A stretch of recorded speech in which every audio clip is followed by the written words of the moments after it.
Pahiyang-pahiya si Bato de la Rosa at si Marcoleta patungkol sa kanilang witness na si Gutesa. Di ba? Remember, biglang sumulpot yan dyan sa Senate Blue Ribbon Committee. Di ba? Sa investigasyon yan. And kinabukasan na wala. Pinatawag sa DOJ, hindi na nagpakita. Yun pala, nagtatago na. Tapos yung mga kakampi niya, di ba, itong si Mike Defensor, yung tumakbong mayor, dyan sa Quezon City pero natalo. Sabi niya, protektado daw po ng Marines. Dinamay pa nilang Marines no? Nananahimik itong military institution na ito, itong Philippine Marines, nananahimik, dinadamay nila. As if, yung sinasabi ni Gutesa, isuportado ng Marines. Yan ang kanilang pinapalabas. At yung sinabi ni Mike Defensor na pinoprotektahan siya, si Gutesa ng Marines, aba, kasinungalingan pala.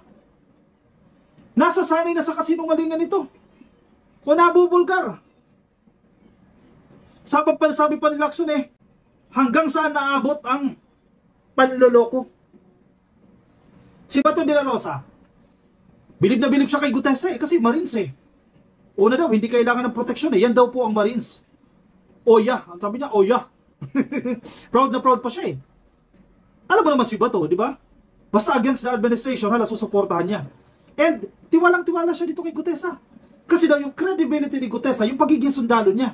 As if, kapag ikaw ay sundalo, hindi ka na pwede gumawa ng kasinungalingan. Yan yung sinasabi niya. Isa pa itong si Marcoleta. Dinala-dala niya yan nang hindi man lang vinivet. Hindi man lang sinuri saan galing yung witness. May credibility ba yung witness? O bigla na lang sumulpot. Diyan sa Senado. Na hindi man lang in-inform si Senator Lacson. That time siya ang chairperson ng Blue Ribbon Committee. Hindi man lang in-inform na, oy, PI ka Lacson, meron akong witness dito, si Gutesa. Wala man lang ganun pasabi. Surprise! Alam naman sabihin ni Lacson, hindi pwede yan. Hindi mukha siyang kontrabida niyan. Diba? Yung umuusad na yung hearing, biglang sinabi ni Marcoleta, meron po akong surprise witness. Hala ka? Peke yung notaryo. Ang dami naglalabasan, peke. Kalokohan na agad yan. Tapos sinasabi nila Marcoleta, hindi big deal ang notaryo. Ba't para saan pa tayo? May batas pa tayo na pagnotaryo. Hindi big deal ang notaryo kasi ano naman yan sinumpaan niya naman yung kanyang salaysay. Regardless, nagiging matibay ang isang affidavit kapag dinunotaryo mo. Kung peke yung notaryo, paano titibay yung affidavit na yan? Baka gawa-gawa niya lang yan. O yun nga, totoo nga, gawa-gawa lang yan. Kalokohan na agad yan. Yung sinabi ni Mike Defensor na pinoprotektahan siya ng Marines. Kalokohan din dahil binerify sa Marines Sabi nila hindi totoo yan. Hindi namin pinoprotektahan yan. Pati si Ariel Querubin, dinamay din nila. Kilala si Ariel Querubin? Yan yung tumakbo sa pagkasenador Unfortunately, hindi ito nanalo, no? Dinamay nila. Nang una, pinapalabas nila nakakampi ito ni Gutesa. No, ngayon, pahiya kayo. Nagsalita si Querubin, sige, linisin ninyo. Paano nyo lilinisin itong statement ni Querubin? Sabi ni Ariel Querubin, not everything Gutesa said seems to be true.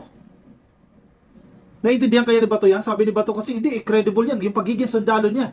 Yan yung kanyang credentials. That's the term no? Yan yung kanyang credentials ng pagiging credible. Yung pagiging sundalo niya. Anong klaseng Bato yan? Kaya pala noon kapag may butas ng puncher, legit yan. Yun ang kanyang batayan Basta may butas, legit yung document na yan. Pasinungalingan nyo ngayon si Marine Colonel Ariel Querubin. Nagpahayag po siya ng kanyang paniniwala na hindi lahat ng sinasabi ni Gutesa sa Senate investigation, totoo. Ano kasi sabihin ni Bato dyan? Hindi, mali si Querubin dyan.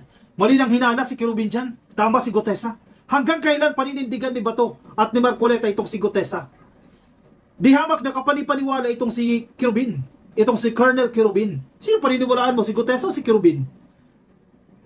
Medal of Valor awardee. Di ba? Bigatin na sundalo. Mas kapanipaniwala yan. Mas may credibility yan kaysa dito kay Gutesa. O ngayon ba to? Pasinungalingan mo itong sinasabi ni Querubin. Sa interview po sa Milyonaryo, sinabi po ni Querubin kay Pinky Webb, because of what he has been through, he does not immediately believe everything he watches or reads. Kumbaga mas matalino na siya, no? Hindi lahat na nakikita ko, naririnig ko sa media, ipaniniwalaan ko. Kasi maraming propaganda ngayon, no? Yun yung maingat ako na not even to take side. Basta't ang nangyari lang dito, kaisa ako ng taong bayan na galit sa nangyari. Ganun lang kasimple yan. Galit tayo sa korupsyon, galit tayo sa mga magnanakaw na yan. Sabi ni Querubin, correct. Pero pinupunto niya rin dito na porket Marines siya, o dati siyang Marines, hindi na pwede magsinungaling. Kung parte siya ng propaganda, sa sinasabi ni Kerubin, ayaw ko niyan. Diba? Kerubin said he has some reservations about certain statements made by Gutesa during his appearance before the Senate Blue Ribbon Committee. May mga pag-aalinlangan ako, may mga reservations ako. Yan ang sinasabi ni Kerubin dyan. Alam mo, nung nag-surface siya, nag-appear siya sa Senate hearing na resource person, yung mga sinabi niya parang may mga totoo. Totoo rin naman. Diba? Hindi mo masasabi ko totoo o hindi. The fact that they wanted his statement to be retracted, may trumabaho na i-retract niya yung mga statement. So pagka merong ganun, ibig sabihin, may nasabi siyang totoo doon. Diba? Sabi ni Kerubin. Okay, bueno. But, o ba to? Makinig ka dito ha. But, hindi siguro totoo lahat ng mga sinabi niya. Kasi ako mismo, nung tinignan ko yung affidavit niya, yun din naman ang ano ko. Marami rin akong question. Pero meron akong nakita rin na mukhang totoo sa sinabi niya. O ba to? Ano sasabihin mo sa sinasabi ni Kerubin? Hindi lahat ng sinabi niya totoo. Yes, posible na totoo. May knowledge siya. Kasi security consultant eh. Pero hindi ibig sabihin lahat ng hinayag niya dyan totoo. Yung pagdi-deliver lang ng mali-maletang pera, yung nakalagay dun sa Rimowa na napakamahal na maleta at mas mahal pala yung laman kasi millions of pesos na bulto-bulto. Yan, hindi ka panipaniwala yan eh. May mga analysis na ginawa niyan eh. Paano nila na-deliver yan ng ilan lang sila? Nang walang trolley ha, ang bigat ng pera eh, no? Pero na-deliver nila yan, basta-basta na lang. Yun pa lang, hindi na ka panipaniwala. Pero tama rin naman si Kerubin, hindi mo naman pwede sabihin na lahat yun ay kasinungalingan. Posibleng may sinasabing totoo yan at posibleng may hindi siya sinasabing totoo. But the thing is, nagsinungaling pa rin siya. O posibleng nagsinungaling siya. Kasi kung paninindigan niya yung statement niya, hindi magtatago sa DOJ yan. Diba? Common sense yan eh. If he will stand on his affidavit, sana sumipot siya sa DOJ. Ang problema, nagtatago na ngayon. At ang masaklap pa ngayon, gagamitin pa ang Marines. Yun ang masaklap dyan eh. Gagamitin mo yung nananahimik na organisasyon. Retired na siya eh. Nananahimik na yung Marines, so idadawit nyo pa. Mga DDS, idadawit nyo pa. Kasi parte ng military eh. Yan naman ang gusto nila, magkaklas ang military laban sa administrasyon. So pag-aawayin mo pa yung gobyerno at ang Marines, nananahimik ang Marines. Sabi ni Bato, hindi, totoo yan. Kasi ano yan eh, credential siya, pagiging sundalo. Sir, paano? Talaga nga naman, Bato, When asked for clarification, Kerubin replied, sabi ko nga, hindi lahat kapani-paniwala. Ask what he thinks are true, the former Marine officer said, well, kasi meron siyang kasama dun sa grupo ni Nazaldico. Sabi niya, biniro ko nga si Captain Orly. Kat, sabi niya, kulang pa yung sinabi mo. So meaning, inaano ko, hinihimay-himay ko kung ano yung nasabi niya na totoo. Kaya ako, naniniwala naman nung sinabi ni Senator Ping na sundan lang natin ang ebidensya. Kung saan tayo dadalhin ito, doon tayo at walang sacred cow. Correct.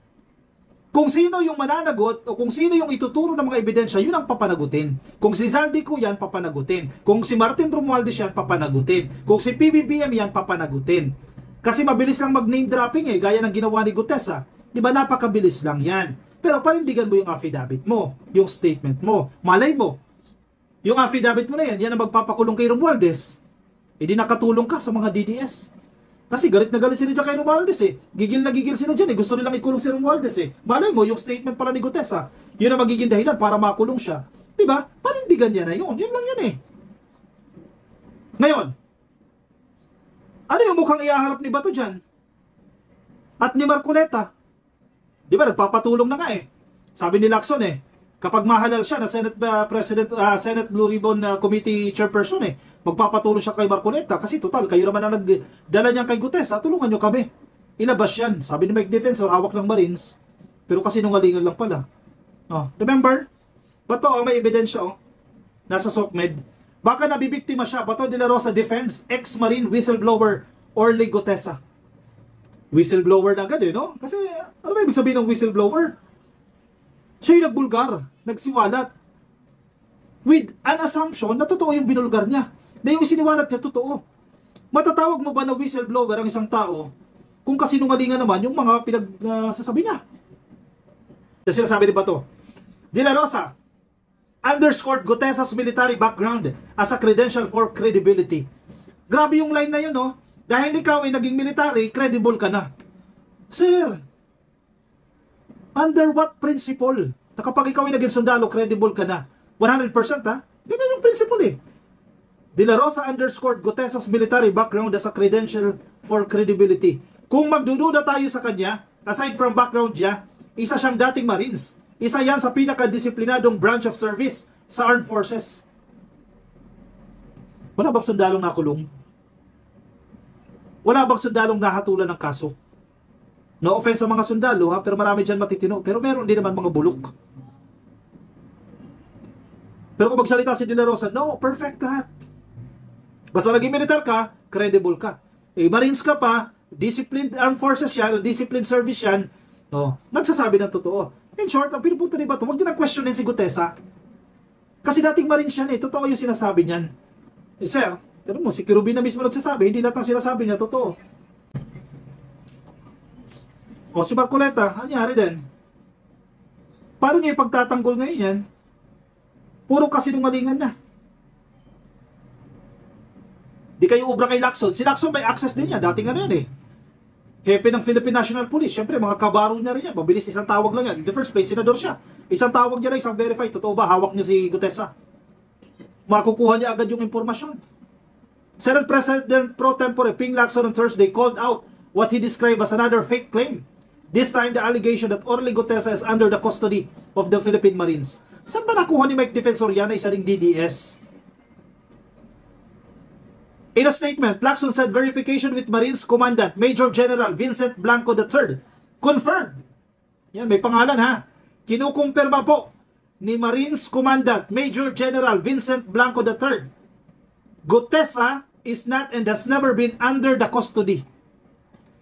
Hindi kailanman at naging o kasalukuyan nasa kustodiya ng Marines. Malinaw na malinaw yan. Contrary sa sinasabi ng dating congressman na si Mike Defensor na tumakbo sa pagka-alkalde sa Quezon City pero kulelat. Landslide si Joy Belmonte. On Wednesday, Defensor told One News Storycon that Gutesa, a surprise witness in the flood control scandal, is under Marine protection. Marine protection eh, karagatan ba yan? Lacson cited that the executive judge of Manila Regional Trial Court earlier found inconsistencies in Gutesa's notarized affidavit and recommended a preliminary investigation for possible falsification. Sabi na ng executive judge yan ha, ng Manila RTC. May inconsistencies doon sa affidavit niya. Notaryado daw. Notaryadong affidavit. May inconsistencies doon at dapat daw magsagawa ng preliminary investigation dahil sa posibleng falsification o pamimeke. O, Marcoleta, o Bato de la Rosa, may mukha pa ba kayong ihaharap dyan? Now, ipagtanggol ninyo ngayon si Gutesa. Pasinungalingan ninyo yung sinasabi ng totoong Marines, si Colonel Kirubin. Sagutin ninyo. Pasinungalingan nyo rin yung sinasabi ni Lacson. Pasinungalingan nyo yung sinasabi ng Marines na si Commandant Major General Vincent Blanco III. Sabihin niyo na nagsisinungaling siya.